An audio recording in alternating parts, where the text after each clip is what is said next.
И снова здравствуйте, дорогие мои друзья, подписчики и просто случайные гости моего канала.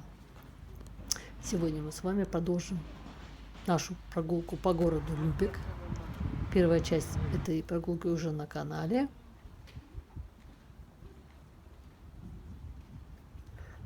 Чтобы не делать слишком длинное видео, я разделила его на две части. Возможно, было надо даже на 3 разделить. Постараюсь, чтобы все остальное вошло во вторую часть. Мы с вами продолжаем гулять по старому городу.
И приближаемся, вот зашли к Европейский музей Ганзы.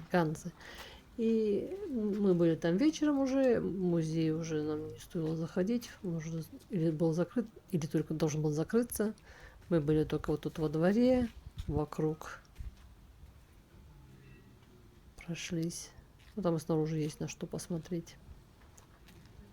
Но если в другой раз будет возможность, мы, конечно, зайдем внутрь тоже. Европейский Ганзейский музей в Любеке демонстрирует историю Ганзейского союза. Музей расположен в северной части старого города. Раньше здесь было бомбоубежище времен Второй мировой войны и дом моряков. В непосредственной близости находится Бургклостер, это бывший доминиканский монастырь, и средневековые городские ворота Бургтор. В музее есть несколько входов с разных улиц. Новое здание музея занимает 1600 квадратных метров, еще 2400 квадратных метров к музею относится от монастыря. И вообще общая площадь музея около 7000 квадратных метров.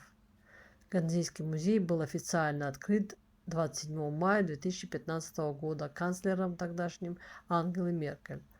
В музее есть постоянная экспозиция, посвященная Ганзейскому союзу, и различные специальные выставки, экспозиции временные. Часть экспозиции расположена в старинных залах монастыря. Здесь вы видите скульптуру бронзовую, женскую фигуру. Это Мария Магдалена. Эта статуя является напоминанием о времени, когда в замковом монастыре был культурный форум современного искусства. И она же напоминает об истории замкового монастыря, как тюрьмы. Здесь была тюрьма, это был тюремный двор, вот где мы сейчас находимся. И, наконец, еще о первоначальном названии монастыря. Этот монастырь носил имя Марии Магдалены.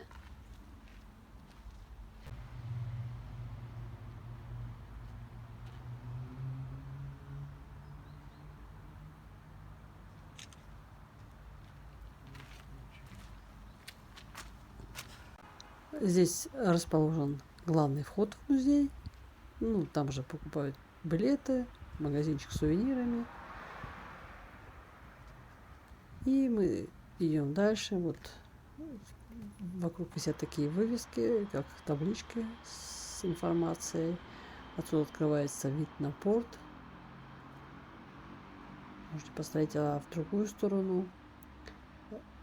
Отсюда видно как раз эти Бургтор, очередные ворота.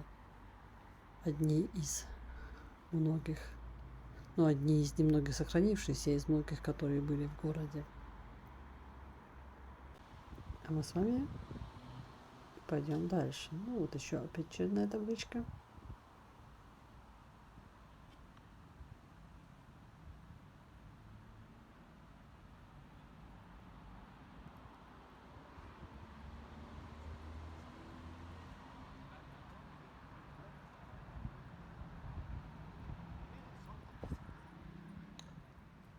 А это лифт, который вот опускается к главному входу, кассам музея.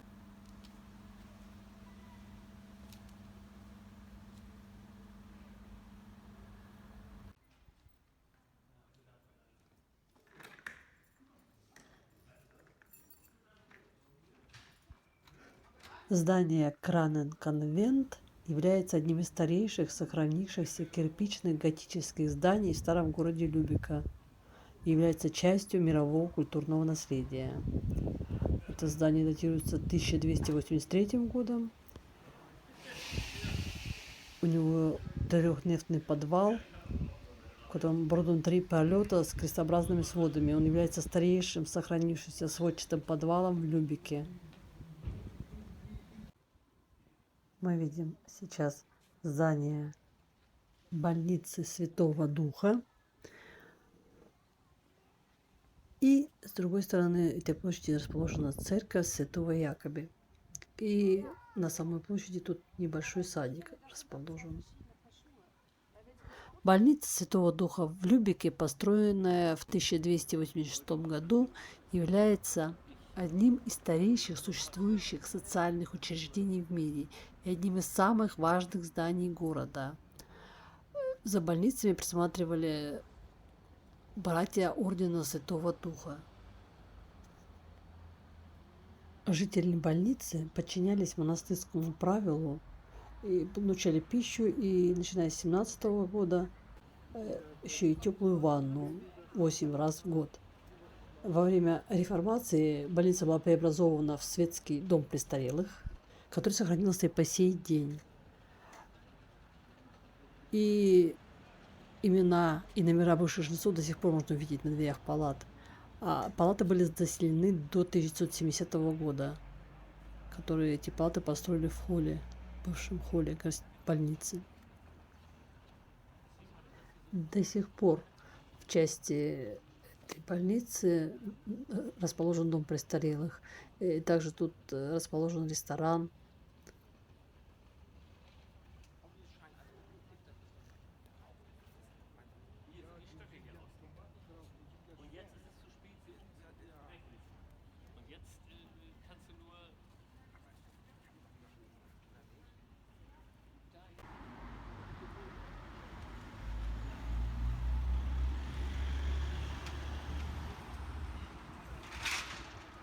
Рядом с больницей расположен памятник Гейбелю. Франц Эммануэль Август Гейбель – это немецкий драматург, поэт и переводчик. 1815 года рождения он являлся почетным гражданином города Любека, он лауреат премии Шиллера. Умер он в 1884 году и был похоронен на городском кладбище Любека. А спустя 5 лет после смерти Гейбеля в Любеке появилась площадь Гейбеля, на которой мы сейчас с вами находимся, и на ней был установлен памятник поэту. А сейчас мы подошли ближе к церкви Святого Якоби. Это одна из 5 церквей в центре ганзейского города Любек. Это церковь моряков и рыбаков. Она впервые упоминается в 1227 году и в нынешнем виде была построена после пожара около 1300 года. Свое название церковь получила в честь Иакова Старшего. Средневековая готическая кирпичная архитектура церкви Святого Якоби, сохранившаяся неповрежденной во время Второй мировой войны, является одним из образцов архитектуры средневековых городов Балтики из красноватого кирпича, зеленой медной крышей, изящной башенкой и высокой башней, возвышающейся над окрестностями больницы Святого Духа. Церковь Святой Екатерины, Катариненкирхе, единственная сохранившаяся из 4 бывших монастырских церквей Любека. Эта церковь была построена около 1300 года как церковь францисканского ордена и названа в честь Екатерины Александрийской. Монастырь Святой Екатерины существовал с 1225 года до 1531 года. Это здание когда-то было центром францисканцев во всей Прибалтике. У него относительно простая архитектура, но красивая складка из черного зеленого глазированного и красного неглазированного кирпича. Впечатляющий внутренний интерьер, но мы внутри не были, потому что церковь работает только 3 дня в неделю с 12 до 4. Сегодня там в храме в этом музей, то есть это музейная церковь, это часть большого музейного комплекса. Сейчас вы видели вдалеке церковь Святой Марии. Мы были около нее в первой части, в первом видео из Любека. Она расположена около ратуши городской. И вот мы с вами снова встретили модель ворот. Это внутренние ворота мельницы. Первоначальное здание находилось примерно в 50 метров от места этой витрины, написано на табличке. Ну и, соответственно, эти ворота тоже были частью городских укреплений Любека. И они датируются 13 веком. Они несколько раз менялись в ходе ремонта и были полностью снесены в 1861 году. На макете где-то 15 век. Так выглядели они в 15 веке.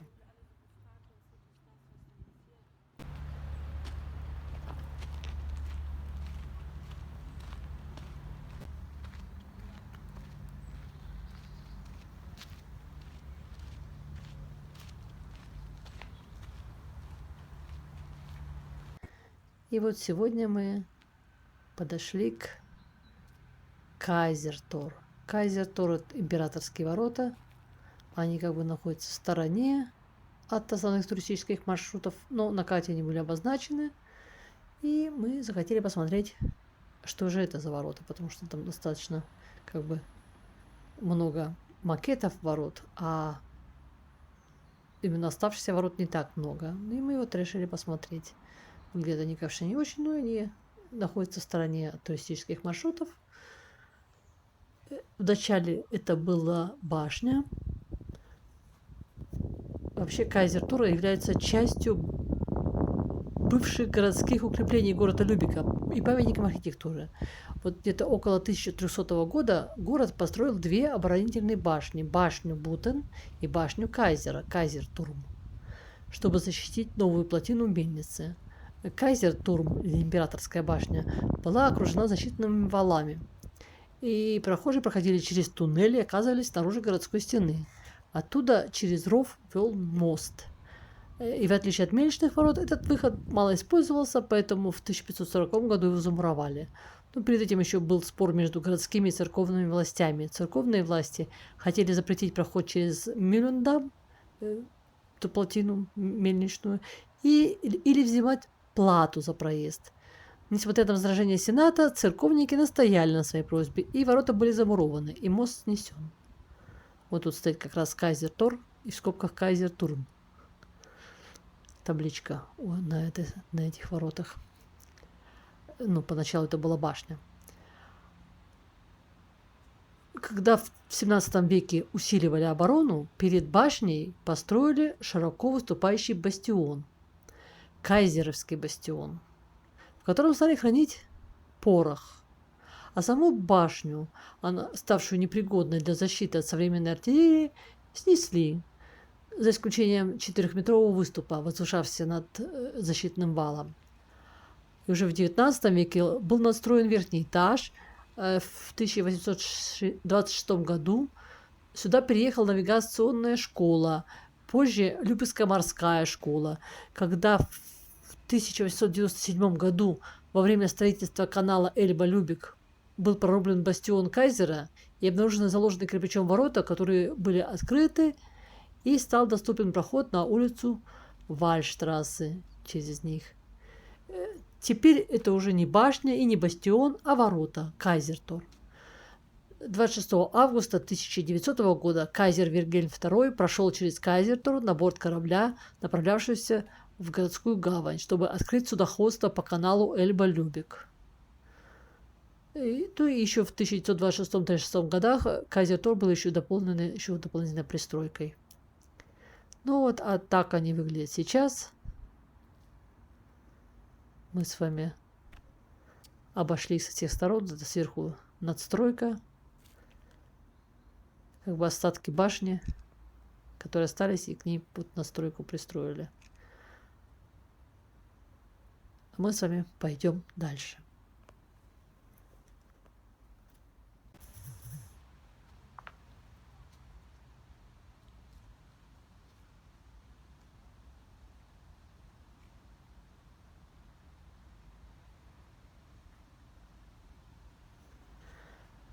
Как я уже говорила в предыдущем видео, из Любека мы еще ездили в Травемюнде, это порт на Балтийском море.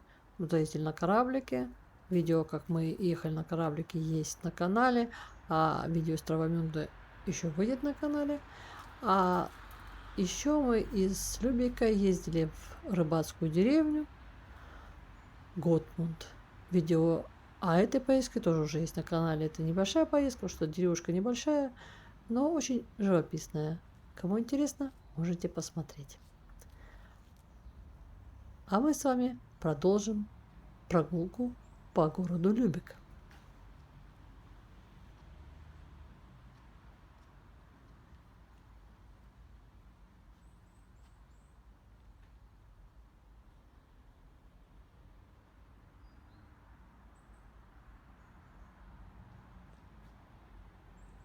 Как вы можете заметить, ворота как в былые времена не особо популярны были, не особо много там народу ходило, так и в нынешнее время тут тоже не особо много народу ходит.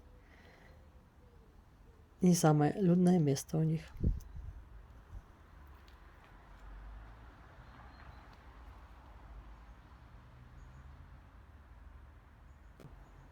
После посещения Готмунда мы направились к следующему пункту нашей экскурсии. Это ворота Надежды. Набрав ее в навигационную систему, мы поехали. Навигационная система сказала: вы приехали, мы стоим на улице, кругом жилые дома. Странно, никаких ворот нет. Мы обошли дома как бы вместе со строенными, мы обошли вокруг. Тут оказался парк, и отсюда уже с этой стороны было видно, что посреди этого здания находятся ворота. И как раз мы вот их и нашли. Ворота Надежды — это оказался жилой комплекс. Он внесен в список памятников архитектуры с прилегающим вот парком. И он был построен в 1936 году, ну, в 1937 достроен, в 1936 как бы Рудольфо Грот приобрел эту вот собственность, большой этот участок на берегу реки. Вот как раз тут через речку видно центр города, такой хороший вид. И хотел здесь построить образцовый жилой комплекс для своего города, который в свое время страдал от нехватки жилья. И вот в 1937 году он был достроен. Трехэтажный комплекс на 46 квартир. Такой дугой здание, в середине арка. Вот тут по бокам от арки стоят надписи. Эти надписи мы там переводили долго. Некоторые хорошо переводятся, некоторые Есть такие потрясающие вещи, которые нужно испытать. Это дарить радость ближним — это самое лучшее. Вот стоял с одной стороны, с другой стороны стоит тоже, что это Тортерхофнум, то есть ворота Надежды. Стоит там Олимпийские кольца, потому что был Олимпийский год, как раз когда они строились. И там еще про Надежду, которая не покидает нас. Ну, скорее всего, такое можно сказать, как Надежда умирает последней, хотя там не совсем так. И про то, что когда одни ворота закрываются, тысячи других ворот открываются.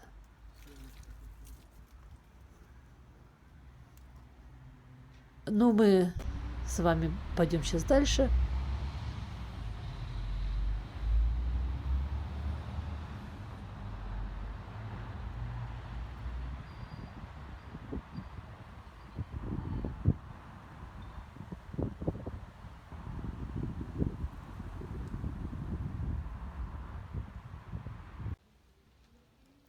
И мы с вами вернемся в центр старого города в Любике. И вот мы посетим не такой более оживленный район, немножко потише. Вот тут Сан-Экидиен-Кирхе, церковь Святой Эгидии. Это самая маленькая из 5 больших церквей городских города Любек. Ну и заодно немножко послушаем музыку, которая звучит в храме. В XVI веке это стало отправной точкой реформации в Любике, а сегодня это приход с самым большим количеством прихожан на острове старого города.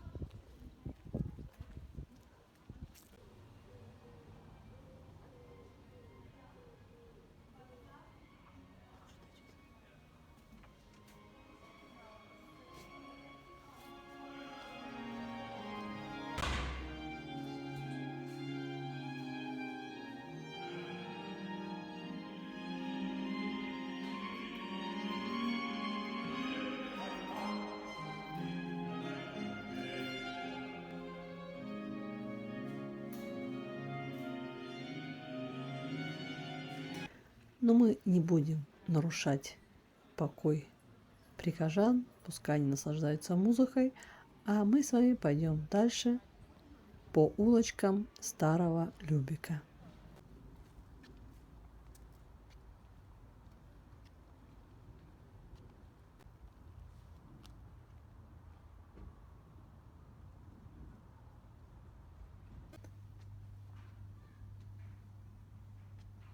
Мы пройдем вдоль набережной, где были тоже крепостные стены,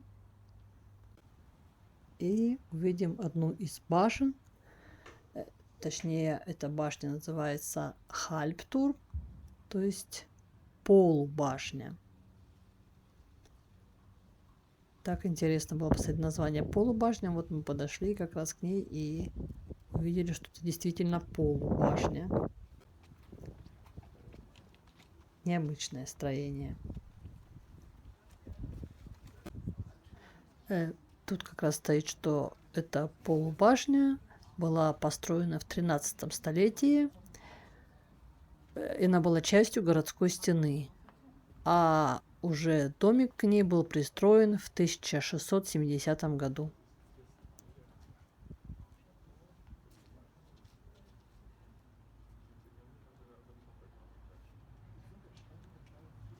А напротив башни на улице расположен бывший предельный завод. Ehemalige Spinnhaus. Он был построен в 1778 году как пристройка к дому для бедных и для работников бывшего монастыря Святой Анны. Также какое-то время он служил тюрьмой. А мы с вами подошли еще одно интересное место. Это как бы для отдыха, для купания. Это Altstadtbad Krähenteich. То есть это место для купания. Это не бассейн, а тут как бы пруд. То есть место для купания, зона отдыха как бы города, в старом городе, на вот этом пруду. Это как получается Вороний пруд.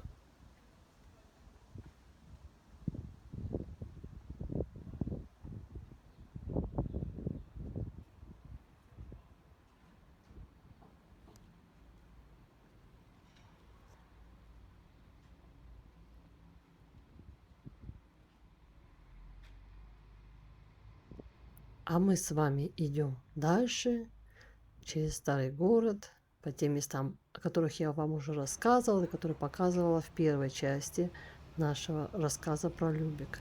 Это вот Сан-Петри-Кирхе.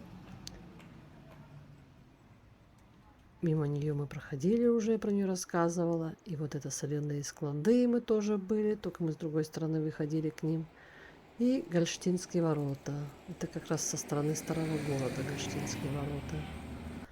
И мы подошли к очередной скульптуре. Это тоже Гольштинские ворота. Это вторые наружные Гольштинские ворота. Как я уже рассказывала в первой части, Там их было 3 или 4 Гаштинских ворот. И вот те, которые сохранились, это средние Гаштинские ворота. Сейчас они называются просто Хользентор, Гаштинские ворота. А это вот были наружные, вторые наружные Гаштинские ворота. Чтобы понять, какого они были размера, вот там есть фигурка лошади с телегой и человечек, чтобы можно было оценить размер этих ворот. И мы с вами подходим к мосту. Это Пуппенбрюка или мост скульптур. Или кукольный мост как бы звучит. Ну, скульптура тоже, это скульптура. Он украшен скульптурами. Кукольный мост – это автомобильный мост через городской ров. Это первый каменный мост в городе. В 1475 году было решено еще больше расширить укрепление Любека, и за 6 лет перед Гаштинскими воротами был построен широкий ров и высокие земляные валы. Через ров перекинулся деревянный мост длиной 94 метра с разовной частью шириной 4 метра. Мост постоянно ремонтировался и перестраивался, и быстро снова приходил в аварийное состояние. Поэтому городской архитектор Захер предложил построить мост из камня. Но сначала этот проект был отвергнут, поскольку это было вдвое дороже деревянного моста. Но его аргумент о том, что дешевый деревянный мост прослужит не более 25 лет, решил вопрос в пользу каменного моста. Строительство каменного моста началось в 1770 году. Городской ров сузили. Новый мост, имеющий длину 51 метр, с разводной частью шириной 3 метра, был построен за 2 года. В 1774 году Совет решил украсить мост 8 статуями, 4 женскими и 4 мужскими и 4 вазонами. Так был создан новый мост, который вскоре стал известен в народе как Кукольный мост из-за скульптур на нем. Его официальное название – Внешний Гаштинский мост.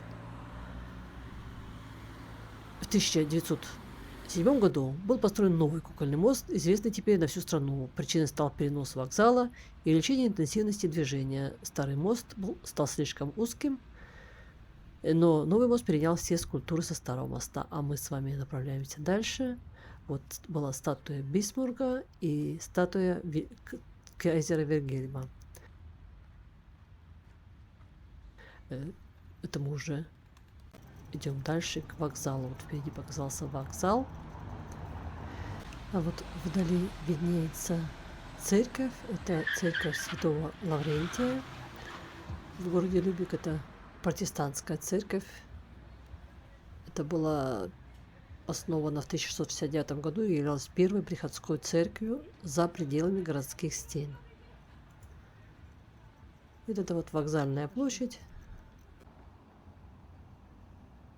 Как бы главный вокзал города Любек. И вот тут вокруг всевозможные строения, рестораны, отели и так далее.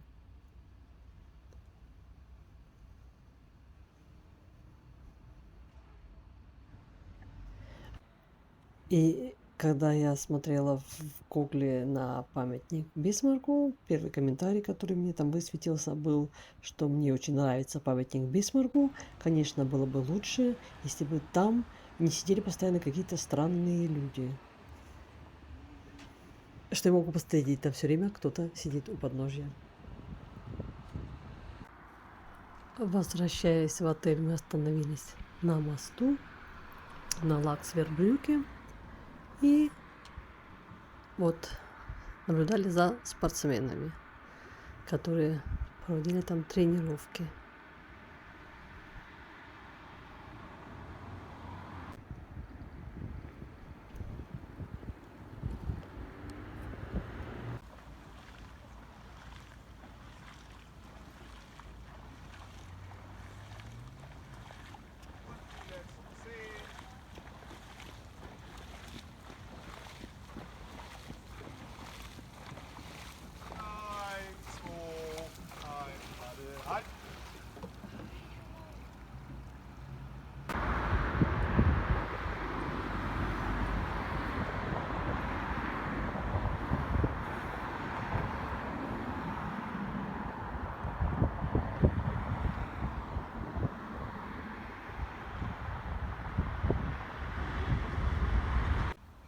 И вот мы с вами добрались до последнего пункта нашей экскурсии по городу Любек. Уже перед отъездом из Любека мы заехали специально на это место, потому что здесь экскурсионный автобус Сплаш-тур, по-моему, там стояла. Этот автобус ездит с экскурсией по городу, и потом он подъезжает сюда и продолжает свою экскурсию по воде. И мы в этот раз не поехали на эту экскурсию, но нам было очень интересно посмотреть, как он заезжает в воду, и заснять это для вас. Такие автобусы ходят, вот он подъехал как раз этот автобус, такие автобусы ходят не только в Любеке, такие автобусы есть еще, например, в Гамбурге, мы тоже его видели. И вот мы как раз посмотрели по карте, где он будет заезжать в речку, и приехали специально посмотреть на него. Давайте с вами посмотрим, как автобус, который сделал круг по городу, сейчас продолжит свою экскурсию по воде.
Это был последний пункт нашей поездки по городу Любек.